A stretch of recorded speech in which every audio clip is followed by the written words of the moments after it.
Princess Anne. She may be the hardest working royal, but when it comes to her love life, she's far from a fairy tale princess. I'm not totally useless. I was quite well educated, one way or another. She said, "I will marry the man I choose, no matter who he is or what he does."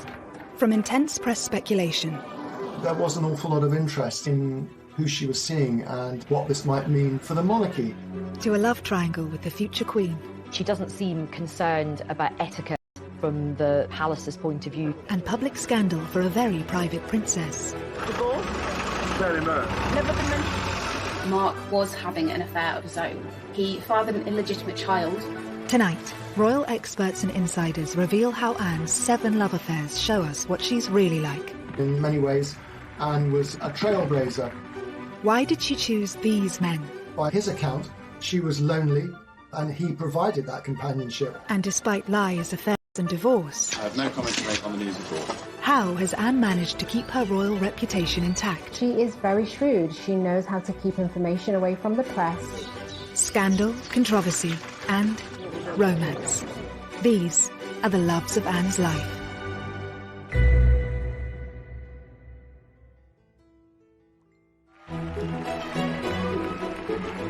Sir Timothy Lawrence is the man we're used to seeing by Princess Anne's side. Out of all the royals, Princess Anne does seem probably one of the happiest, happily married, very settled, no drama, no impropriety. The marriage spans 28 years, and as this recently revealed cosy, candid photo shows, they're clearly still very happy together. I think a lot of people think that she's always been married to the same person. Anne may be in a stable relationship now, but it's been a long journey to get there. She had a rumoured 7 relationships, each different from the last. Princess Anne's past is, to say the least, colourful. I mean, we know that she had 7 boyfriends. She was the first royal child to divorce. She married a commoner. She just was rebellious. Some of the boyfriends were considered incredibly unsuitable. This story begins whilst she was still in her youth, and perhaps the world's most eligible princess. And when the press reported Anne's very first boyfriend, it seemed like a perfect royal match. Gerald Ward was a friend of the royal family, a great friend of Prince Charles. He was regarded as suitable, if you like, by the palace, educated at Eton. The family had land in Wiltshire. But at 12 years older than 18-year-old Anne, what was it about Gerald that really attracted her to him? He was drawn to a good rider, a good horseman. Her love for horses was almost all-consuming when she was young. Her father said once, if it doesn't fart and eat hay, she's not interested. They were spotted together shortly after Princess Anne finished her A-levels at boarding school. So this really puts her at, the age of 18, really quite young, feeling out these new relationships and kind of figuring out who she was. It's no surprise that her romance with Gerald fizzled out quickly. I think Anne felt she was being sort of pushed, slightly nudged towards this eminently suitable character. And I think she was very young. He was a good bit older. He was too tweedy. It was clear from early on that the young, strong-minded princess wasn't willing to let social expectations dictate her romantic life. Anne was always clear. She said, "I will marry the man I choose, no matter who he is or what he does." If you had not met a man whom you wanted to marry, do you think you would have married out of a sense of duty? No way. She'd led quite a sheltered life, and she needed to explore. She wanted to enjoy life. The romance was over quickly, but their connection didn't end there. Gerald marked the start of an unusual pattern Anne had with most of her ex-partners. Although their relationship did not last, she remained on very good terms with him, as did the rest of the family. Gerald actually ended up being one of Prince Harry's godparents. The fallout from Gerald showed Anne just how desperate the press were for stories about her love life. She was forced to come up with ways to keep her private life private. She resented the fact that the press would be interested in finding out who her boyfriends were. It also led to this sort of rather difficult relationship that she's had with the media over the years. She often came across as rather prickly, short-tempered. Anne noted this struggle in a Parkinson interview, in typical comedic fashion. Do you ever regret what you say to them? I mean, the report that went around the world was you told one photographer to naff off, I think it was. Do you wish to retract your choice of words, or...? No. Well, there was several of them, actually. Telling the press to leave her alone didn't always work. They soon got wind of another love affair. As quickly as Anne had shrugged off Gerald Ward, she picked up boyfriend number 2, who, unlike Gerald, was certainly not a conventional royal escort. The things that Sandy Harper did, the way he behaved, the way he dressed, that it set off alarm bells throughout the establishment, because although he had this background which was vaguely acceptable, he dressed very much like a hippie. He had long hair, he wore, because she'd escaped the sort of tweedy world which was still core to the royal family.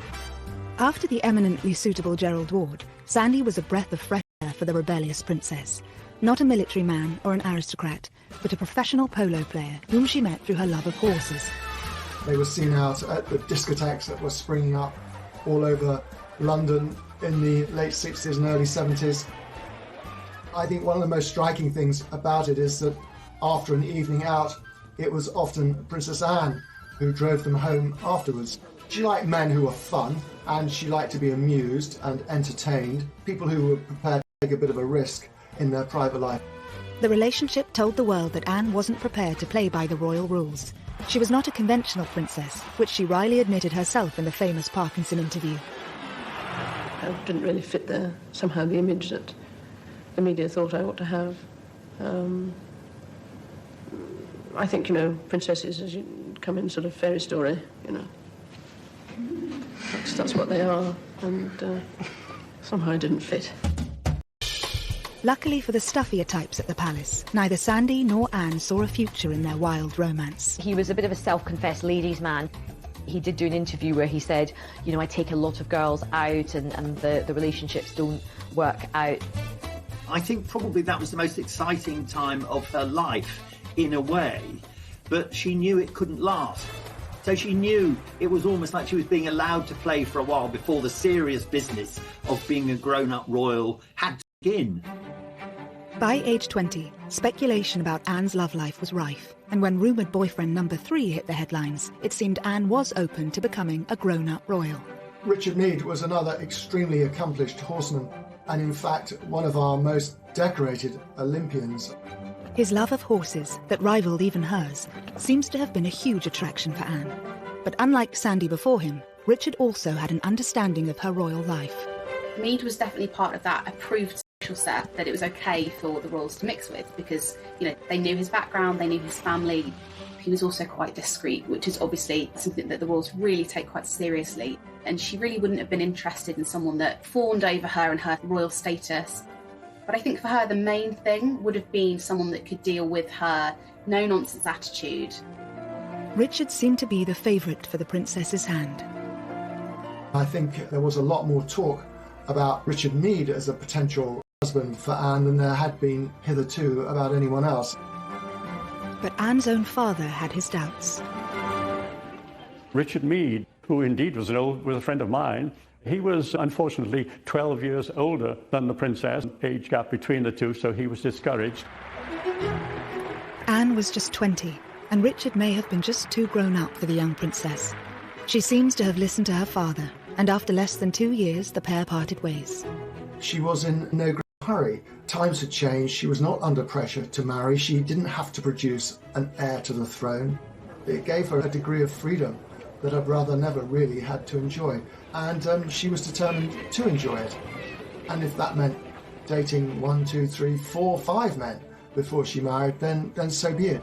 Richard Meade, he became quite a close friend. They could go on horse events together, and his children became very friendly with Prince William and Prince Harry. So she wasn't spiteful, she wasn't bitter.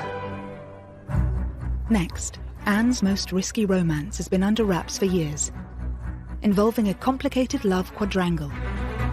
He would have been a complete no-no for the royal family.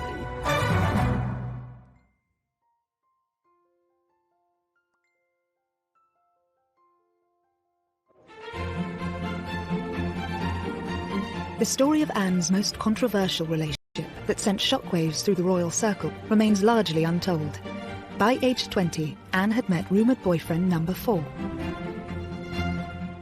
Andrew Parker Bowles, I think, was a serious contender, a very distinguished army officer as well, and a very great favourite of the Queen. And his relationship with the royal family goes back so far, he was actually in the procession at the Queen's coronation. I think she was very intrigued by him. He was a very suave, sophisticated figure, much more experienced in the ways of the world than the men she'd hitherto been dating. But there was one slight problem. Anne wasn't the only woman Andrew was seducing. The name is familiar, of course, because he was dating a young woman called Camilla Shand, who became Camilla Parker Bowles and is now, of course, the wife of the Prince of Wales. But he was also seeing a lot of other women in his spare time. It was thought that when he cheated on Camilla with Princess Anne, that Camilla decided to get a bit of revenge, and that was when she actually started up her own relationship with Prince Charles. Thus began Anne's best-kept secret, a rumoured royal quadrangle involving the Queen's 2 eldest children. The relationship shows that for the determined, forthright Anne, there was to be no settling in her pursuit of happiness, even for the sake of appearances. There's very much a sense of, well, if a guy can do it, why can't I with Princess Anne? She saw in Andrew Parker Bowles someone who was slightly dangerous, if you like, but also great fun. And I think it showed there was an element of that life, and to see where that might lead her. This risky romance did not sit well with the palace, and perhaps, as with previous lovers, this was also part of the appeal. So I think even at this very early stage in Anne's life, we can really see her strong character coming through.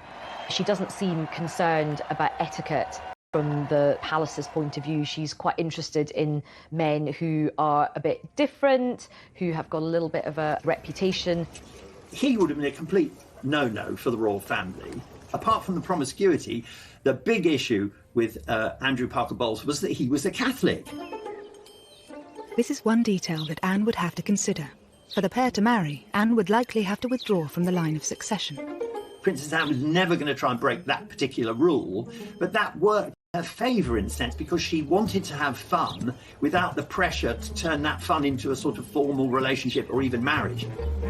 As scandalous as the relationship may have been, once again, the notoriously private princess miraculously kept it under wraps from the public. When she and Charles would go to breakfast, they would voraciously scan the paper for any of the little tidbits that the papers had published about them. They wanted to know what they'd figured out. You know, had that relationship been kept secret? I think this revelation really has come about because of the Netflix show, The Crown. And I think a lot of people were quite shocked. I think a lot of people had to check on Google if this was actually true. How do you know all this? Because I was briefly caught up in it myself. Wait a minute. When? Then, in the past, it doesn't matter. It was all very straightforward. He got what he wanted, which was to make Camilla jealous. I got what I wanted, which was a bit of fun. Fun? Yes, sorry, Mummy, it was. The private conversations can still only be imagined, but the story of this extraordinary relationship was a revelation to most. She really was besotted with Andrew Parker Bowles. I think after a couple of years of Anne really chasing him, she realised that, you know, he was only really going to make her unhappy.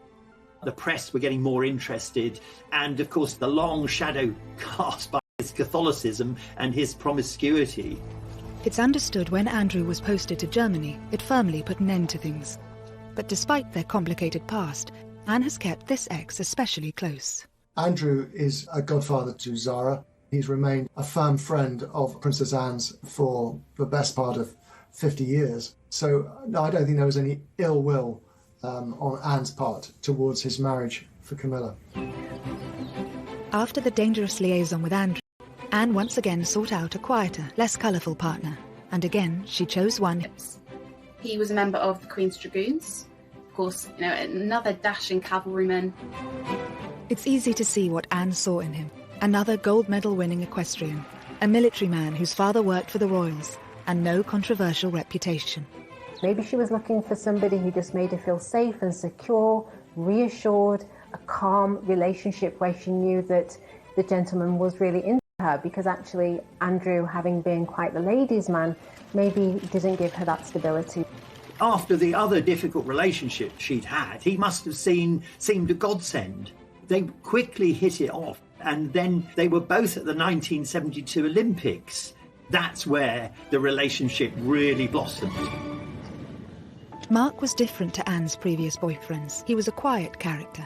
Because we know she was very much like her father, who is quite a controlling character, Mark must have seemed a big improvement on people like Gerald Ward. The relationship would have been the man in the driving seat. With Mark, it was different. He was quite shy. Royal biographer Brian Hoey has first-hand experience having met and interviewed Mark and Anne. The princess took control of the interview, and I've known him ever since, and he's a pretty good guy, and you get him talking privately, and he is very, very articulate, but he's not brilliant if you get him, speaking publicly in television. When you were a teenager, did you have any idea of the sort of girl that you would like to marry?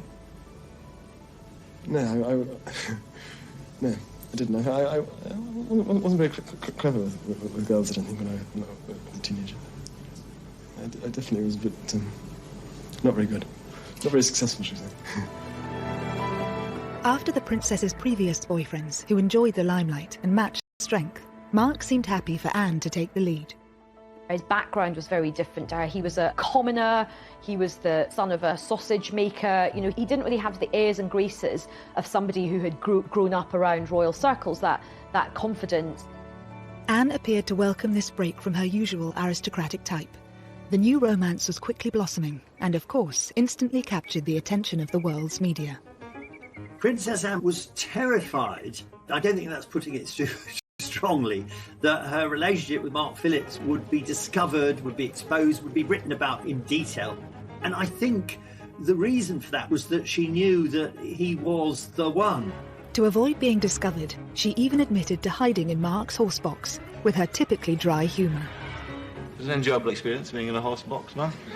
Well, I've been a much better driver of horses than ever since. You have? You had some consideration. She was always quite happy to lie. Strain keeping it secret and indeed keeping it away from people like ourselves. But I think it has, yes, it became rather a strain in the end. But the press finally got their story. The long months of rumour, speculation and denial were over. The Easter engagement was now public knowledge. Mark Phillips was the man who had finally tied down the Queen's only daughter. The royal family were thrilled at the engagement, so much so that the Queen Mother said that they were the perfect couple. 6 months later, on the 14th of November 1973, Anne became the first of Queen Elizabeth's 4 children to wed. The moment we've all been waiting for, and how lovely she looks. It was a spectacular at Westminster Abbey. These pre-internet days, still something like 500 million people plus watched the wedding. So inevitably it started off with enormous enthusiasm. They faced this great aisle in the congregation. All eyes were upon this couple. Both Anne and Mark were hugely private, but they instantly became one of the world's most famous couples. He was beginning a public life which he hadn't really countenanced for himself. But he sort of reconciled himself to the fact that he was marrying a woman he loved and he would just have to make the best of it. Such was their desire for privacy and normality. When Mark was offered an earldom from the Queen, he turned it down, as the newlyweds wanted their children to be freed from royal constraints. Early married life appeared idyllic from the outside. The Queen, as a wedding present, had given Anne Gatcombe Park, this magnificent house in Gloucestershire. I saw quite a lot of Anne and Mark during their early days of marriage. I thought they were perfectly suited. Apart from being a loving couple, they were good friends. Anne continued her riding career alongside her royal duties. 4 years after the wedding, their first child, Peter, was welcomed into the family. But within a couple of years of Peter's birth, cracks were already beginning to show in the marriage. Both of them had left the world of show.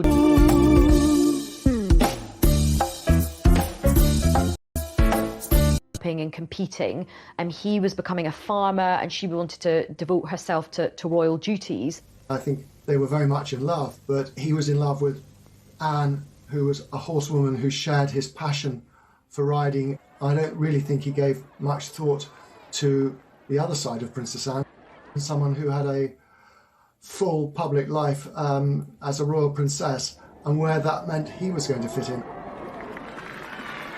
Mark's ability to look past Anne's royal status seemed to have been an appeal for them both, but he now faced the reality of her role. Mark openly described public appearances with Anne as pure torture.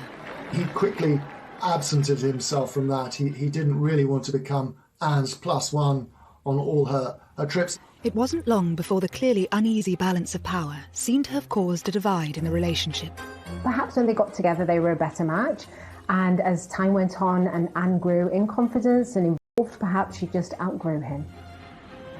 I think after time, Mark wasn't really accepted by the rest of the family. They thought he was rather dull and he could only talk about horses. Rather cruelly, it's said that Prince Charles used to call him foggy, in the sense that he was a bit wet and a bit thick. Soon the strains in the relationship would become impossible to hide. And as they say, one thing led to another. And he said that they began an affair.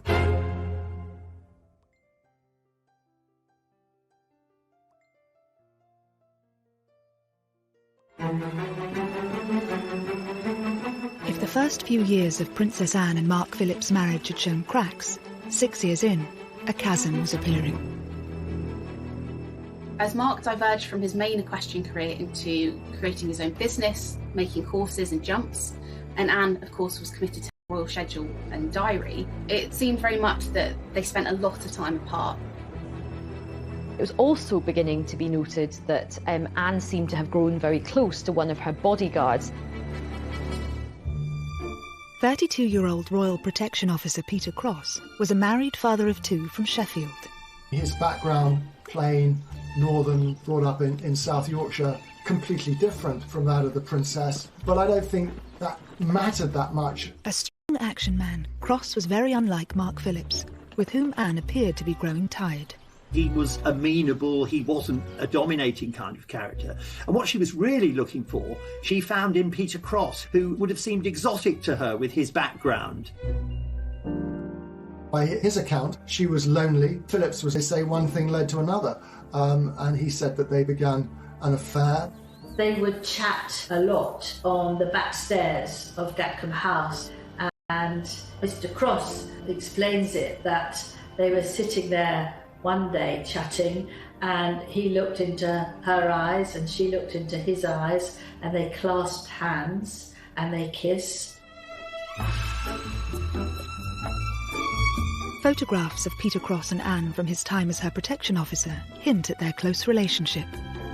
Cross and Princess Anne do seem incredibly comfortable in each other's company, overly familiar for the role they were in. You do get the impression that Anne was enjoying that attention, but also Cross was really quite distracted. He doesn't look like somebody who's there to protect her from a potential threat. He looks lost in the moment.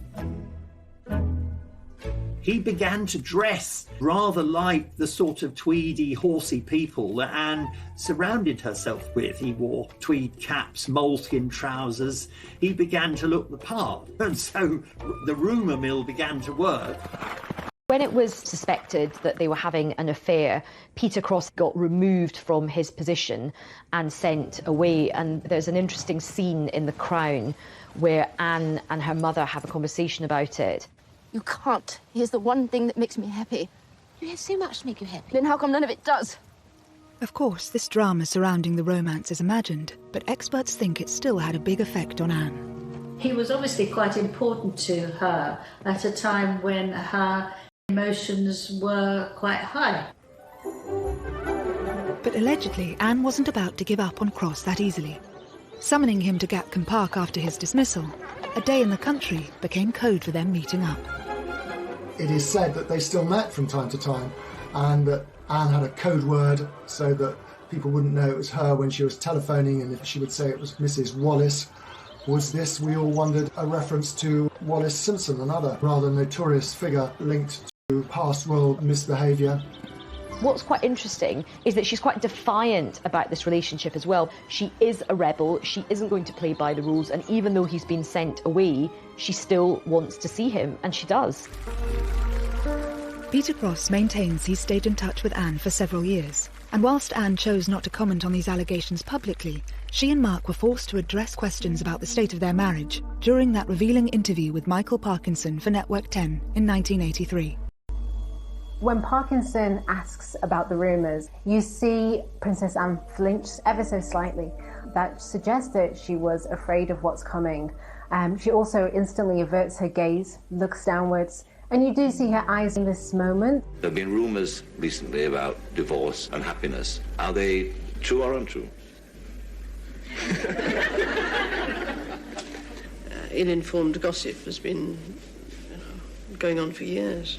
One thought or another. You can really feel how awkward that was. But how do you react when you read these stories? I mean, what is your feeling? There was much of a pause before either she or Mark gave comment in response to that question. It's a difficult question to answer, and that it depends. There's a moment where he starts speaking, you can sort of see her swallowing and just looking visibly uncomfortable. I think to a large extent you ignore them. But then if they start to persist and go on and on and on, then it starts to become a bit trying, and you eventually feel that... You really didn't need to say anything. She'd left it in a good place, but then he comes in, he responds with that nervousness, and in explaining himself actually just makes them look guilty of hiding something, and essentially kind of undoes what she says. The body language between them was absolutely terrible.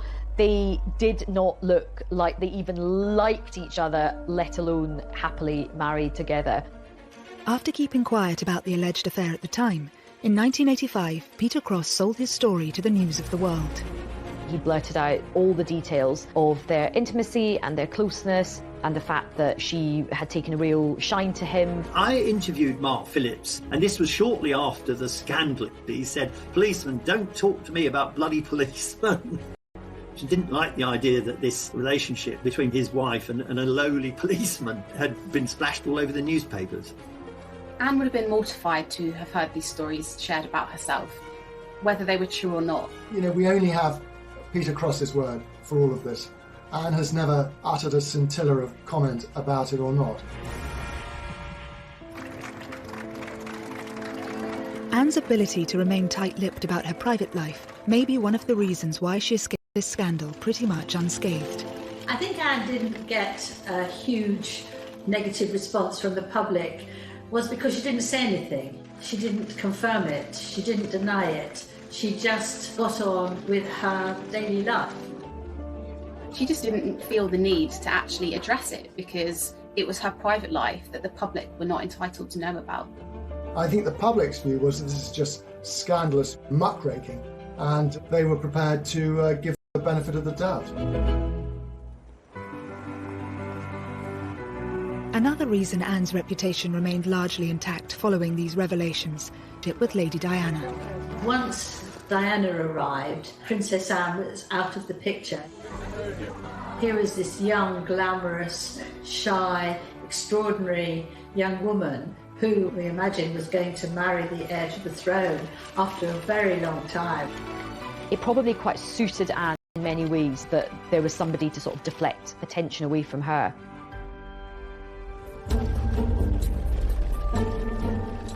Rumours may have circulated about Anne during her marriage, but husband Mark Phillips was far from the innocent party. Mark was linked to a number of women throughout the course of his marriage. All of these affairs were denied, but nonetheless he was followed around by these rumours for a large part of his marriage. Mark Phillips was leading a fairly, how should I put it, rackety life. He was going off around the world. He had all sorts of opportunities to misbehave. But one liaison which took place in New Zealand in 1984 was to become especially significant. Mark Phillips had an affair with an art teacher called Heather Tonkin in Auckland, and he met her at a riding clinic and took a shine to her, and they had a one-night stand. It is said that Mark Phillips left his boots outside his door to signal to Heather Tonkin which room he was staying in. This fling had serious consequences. Heather had fallen pregnant with Mark Phillips' secret love child. He tried to persuade her to have an abortion, which she wouldn't have. And then he denied that he was the daughter's father. It really was a huge potential scandal that the princess's husband had got this child on the other side of the world. But it would be another 7 years before this news broke. The Daily Express revealed home footage of Heather with their daughter appearing a world away from her royal relatives. First, a 1989 theft exposing another secret would push the marriage even closer to breaking point. Anne was having an affair while still married. He had echoes of the sort of practical action man that she'd found in Peter Cross, and I think that was very appealing.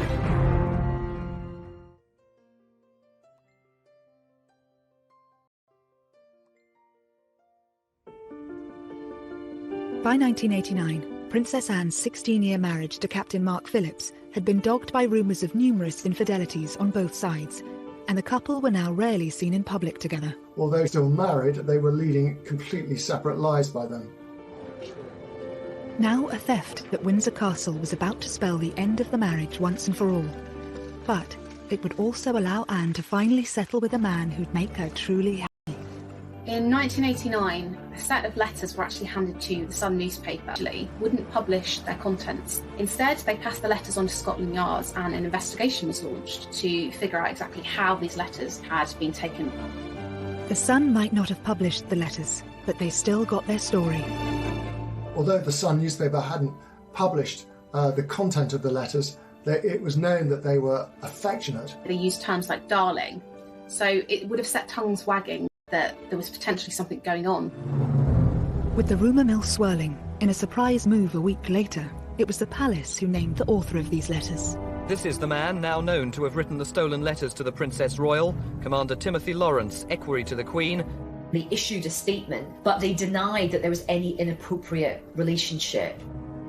They were trying to suggest it was entirely innocent, but the Queen's daughter and the Queen's equerry, as a rule, don't tend to exchange letters. 34-year-old Tim Lawrence had joined the royal household from the Navy in 1986. At the 7th attempt, Anne had chosen a man who could be strong, but also knew how to allow a princess her space.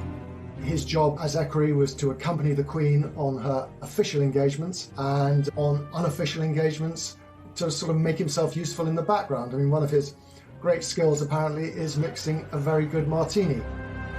And what's interesting is that he got this role coming from, quite a humble background. Here's a man who was born in Camberwell, didn't go to one of the great public schools, wasn't linked to the royal family at all, and certainly wasn't part of the horsey world. Tim really couldn't care less about horses, which of course was something that we've seen in many of Princess Anne's relationships, that they were all equestrians.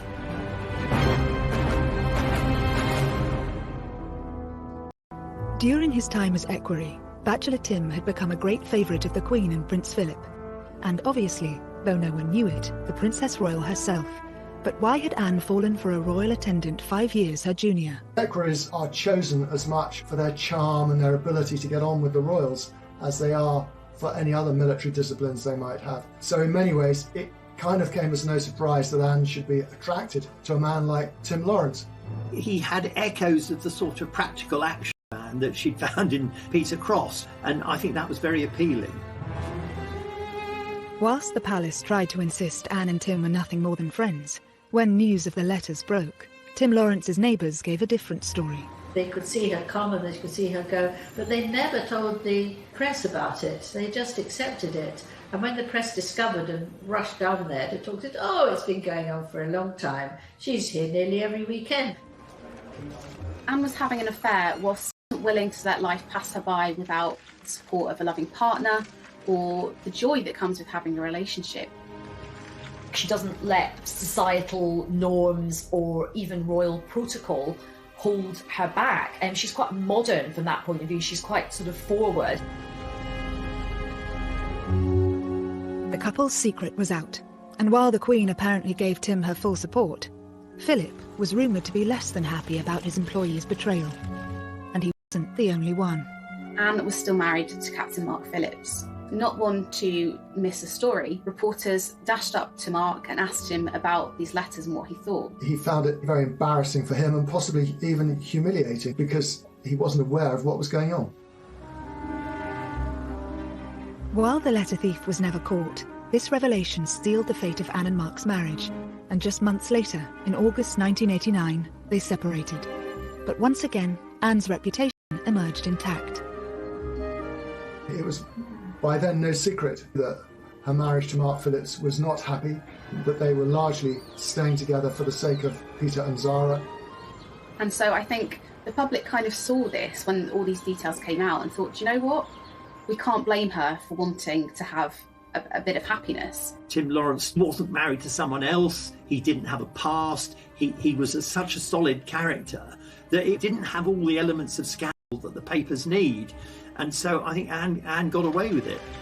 At the time, Anne was adamant there would be no divorce. Divorce?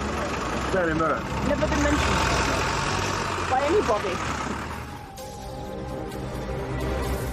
But this all changed in 1991, when news of Mark Phillips' love child finally emerged in the Daily Express, accompanied by intimate home footage of Heather and their daughter Felicity, revealing their modest lifestyle. While Mark still denied he was the child's father, a paternity test proved otherwise. It gave Anne a legitimate excuse to get out of the marriage. For that to be splashed across the papers, I think she knew that the public would be on her side, and although divorce was still a bit of a scandal, they very much would have understood that decision. It must have solved a problem that had perhaps been worrying her for quite some time. She may have been the first of the Queen's children to divorce, but the news was overtaken by other much more traumatic events. 1992 is not a year on which I shall look back with undiluted pleasure. Their unhappiness was evident from the moment they arrived. The Waleses, now dubbed the Glums by the tabloid press. The Andrew Morton book on Princess Diana came out, which was absolutely huge. While the royal couple continued to appear in public with their children, the first of a series of Fergie having her toes sucked, which everybody just went nuts about. It turned out to be an annus horribilis. Anne got slightly lost in all of that, and for which I'm sure she'd be very, very pleased. Only 1 month after her divorce, Princess Anne and Tim Lawrence were photographed as an official couple for the very first time. That was her own way of controlling the news and revealing to the world through these photographs that she and Tim Lawrence were now an item. It was an exuberant Anne who was photographed dancing Highland flings at a Caledonian ball in central London. Whilst Mark Phillips had been accused of lacking a backbone and Andrew Parker Bowles too wild, Princess Anne had finally found her Mr. Right in Tim Lawrence, the perfect combination to suit her needs. I think he's the sort of man that Princess Anne was looking for, actually. You know, stable, thorough, reliable, honourable, who would let her take the royal position. And he was there, but he didn't seem to be somebody who would be walking way behind, uninvolved and feeling neglected. Tim and Anne were married by the end of the year, and this intimate footage of their wedding, captured by a small film crew, reveals the day was a basic affair, in stark contrast to the pomp and ceremony of her grand nuptials 19 years earlier. It was, on the Princess Royal's insistence, a private family occasion at Crathy Church today, a church just outside Balmoral Castle, and one she's been going to since she was a small child. The Princess and Tim went to Scotland to get married because at that time the Church of England refused to marry divorcees again in church, and she wanted to get married in church. She would have preferred it, of course, if there hadn't been a single photographer there. I was up there for it. I mean, at the time, it was characterised as being rather joyless.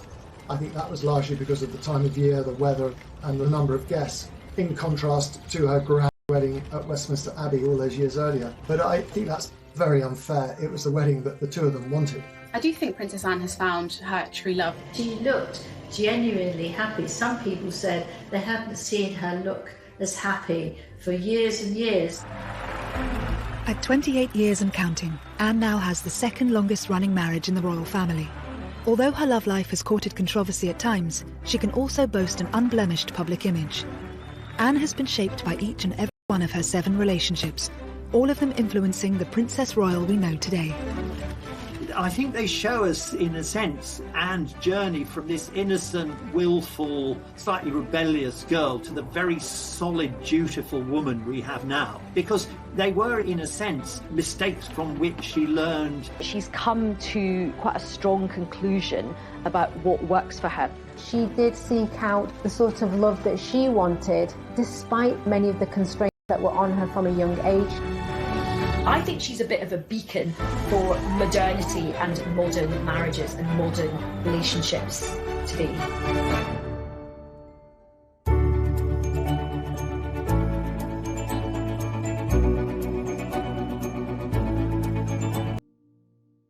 One of our most decorated Olympians. His love of horses, that rivaled even hers, seems to have been a huge attraction for Anne. But unlike Sandy before him, Richard also had an understanding of her royal life. Mead was definitely part of that approved social set that it was okay for the royals to mix with because, you know, they knew his background, they knew his family.